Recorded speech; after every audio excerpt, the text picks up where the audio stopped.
বাসের কাউন্টারে দেখেন কত জনসংখ্যা, 200 করা 500, তাও দাঁড়ায় দাঁড়াইয়া। এই হইলো বুডের সিস্টেম।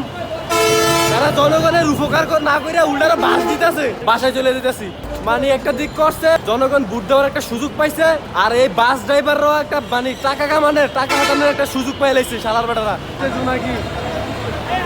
জোনাকি বাসের কাউন্টারে দেখেন কত জনসংখ্যা, আর এই যে দেখেন সিরিয়াল, এই সিরিয়ালও এমনি ঘুরতে ঘুরতে ওই দিকে গেছে। এই যে জোনাকি ভিতরবাসী যায় 200 করা 500, তাও দাঁড়ায় দাঁড়াইয়া। এই হইলো বুডের সিস্টেম। তারা জনগণের উপকার না করে উল্টারা বাস দিতেছে। এখন বুডের সময় চাইব, উল্টারা বাস দিতেছে তারা। এখন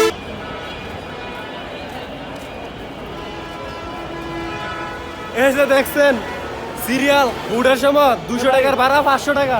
কই যাবে? কুমিল্লা ভাই।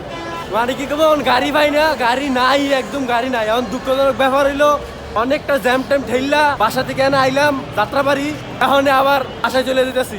কি করবো, গাড়ি নাই, গাড়ি না থাকলে তো আর যাওয়া সম্ভব না।